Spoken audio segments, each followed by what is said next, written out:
Täna allkirjastasid valitsusliidu juhid alusdokumendi, mida lubatakse juba lähipäevil jõudsalt täiendama hakata. Siiski ei saa silma kinni pigistada selle koha pealt, et koalitsioonierakondi toetab alla 20% valimisõiguslikest kodanikest. Kui sa teed õigeid otsuseid, siis ma usun, et inimesed neid toetavad ja need samad maksulangetused, riigikaitse otsused, elu lihtsamaks tegemise otsused, minu meelest on õiged otsused.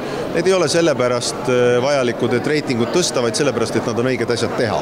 Ja reiting tihtipeale on tagajärg peegeldus, sest eelmise valitsuse puhul on ju selge, et kui sul on olukord, kus üks partner ütleb, et ta ikkagi teadlikult pidurdab, nagu sotsid on öelnud teatud otsuseid, ta ei lase asju ära teha, siis loomulikult inimesed peegeldavadki seda reitinguna tagasi, nad ütlevad, et nad ei ole rahul selle valitsusega. Uuel koalitsioonil on Riigikogus 52 häält, mis tähendab, et kõik koalitsioonisaadikud peavad olulistel hääletustel kohal viibima, aga küsimus jääb, kas nad seda ka tegelikult teevad.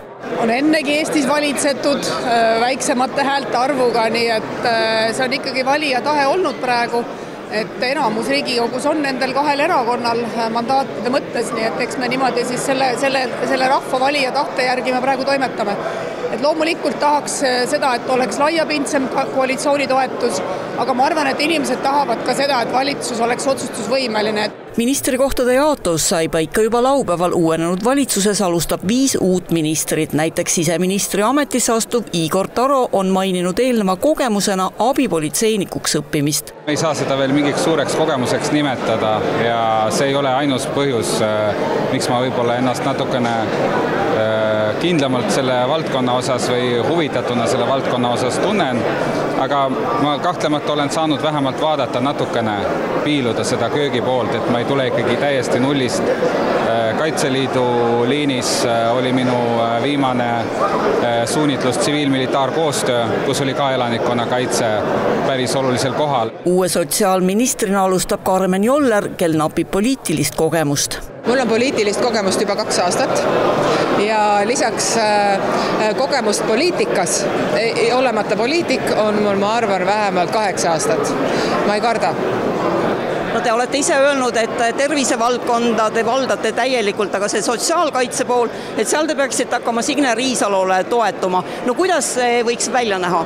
Ma ei ole öelnud, et ma hakkan temale kogu aeg toetuma, loomulikult ma tema käest küsin nõu, me oleme väga head kolleegid olnud siiamaani.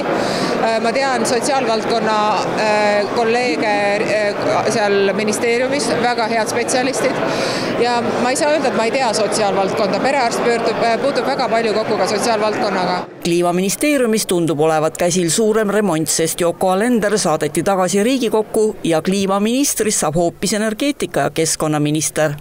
See on pigem, ma arvan, valdkonna selgem raamitlemine, sest puhas keskkond, puhas energeetika on ühe mündi 2 külge.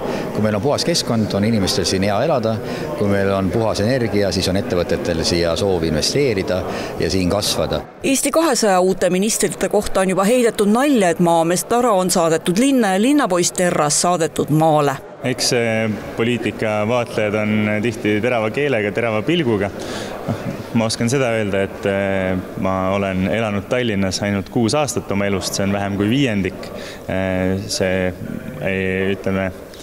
Maaelu teemad ei ole mulle võõrad, mu vanaisa on veterinaararst, olen tema töö varjuks pikalt olnud ja mis mulle tegelikult, kui ma mõtled selle peale, mille poolest Eestimaa on rikas ja Eesti inimesed on rikkad, on see, et meil kõigil on kokkupuuted mingil määral maaeluga, et kõigidel vanavanemad, emad, maakodud. Täna pärast lõunal kohtus president uute ministrikandidaatidega. Plaani järgi annavad valitsuse uued liikmed ametivande Riigikogus homsel täiskogu istungil.